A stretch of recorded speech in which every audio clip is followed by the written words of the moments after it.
The rain poured endlessly that night as Arif sat on the edge of his bed, staring at the dim light flickering on the wall. His phone buzzed, another rejection email.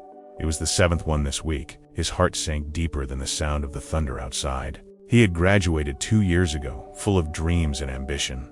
But every door he knocked on seemed to shut tighter than before. His savings were almost gone, his rent overdue, and his parents had stopped asking when he'd find something. One morning, Arif stood in line at a small food stall. The vendor, a woman in her 40s, smiled warmly despite the heat. "Hard work never betrays," she said when Arif complimented her patience. The words stuck in his mind long after the meal ended. That night, Arif couldn't sleep. The woman's words replayed in his head. He thought about her old cart, the smell of noodles, the line of loyal customers. She had built something from almost nothing. Could he? The next morning, Arif looked through his old notebook, where he had once scribbled business ideas during college lectures. One title caught his eye: Local Taste, Global Dream, a plan for selling traditional snacks online. He chuckled at his younger self's optimism but kept reading. Each note was like a forgotten spark rekindling inside him. Maybe he didn't need a company to hire him. Maybe he could build his own. Arif borrowed his friend's old laptop and began researching. He read about small businesses that started from home kitchens. He watched hours of videos about marketing, packaging, and delivery. For the first time in months, he felt alive. He started small, just 5 jars of his mother's spicy chips recipe. He posted them online, unsure anyone would notice. The first day, no one did. The second day, still nothing. But on the third day, a single message appeared. "Do you deliver to Bandung?"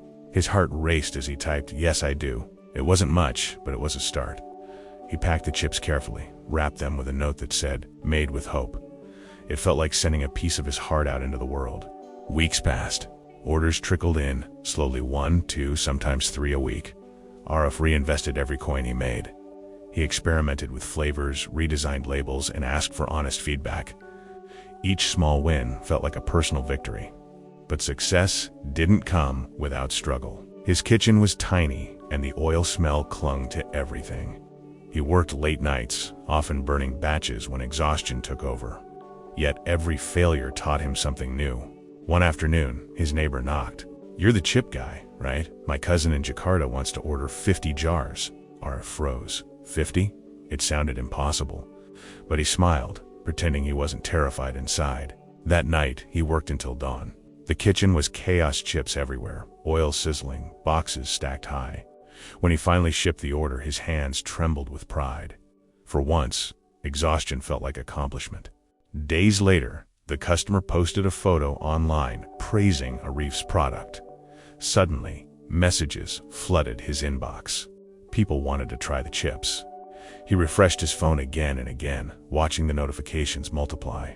In that moment, Arif realized something profound. Opportunity doesn't always knock, it often hides in your persistence. He was no longer chasing jobs. He was building one. Still, not everyone believed in him. Some friends laughed, calling it a phase. Others told him to get a real job. But deep inside, Arif knew he had found something real, something worth fighting for.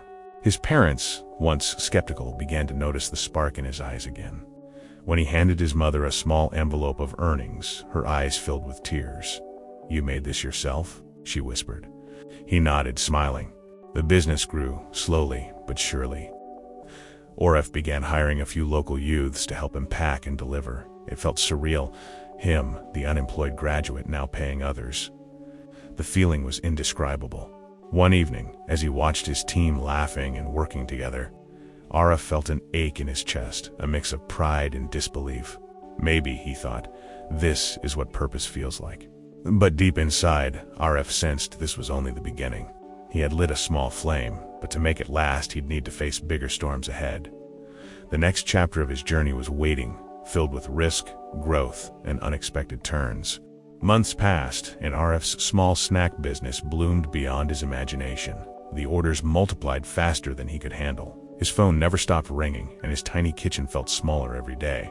He rented a modest space, a former garage behind a bakery.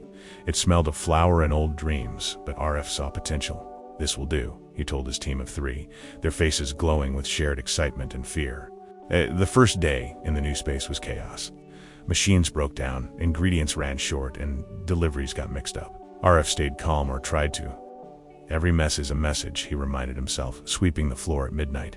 One afternoon, a customer complained online about a burnt batch. The post went viral for all the wrong reasons. Orders slowed. His heart sank. "Maybe I'm not ready," he whispered, staring at the screen.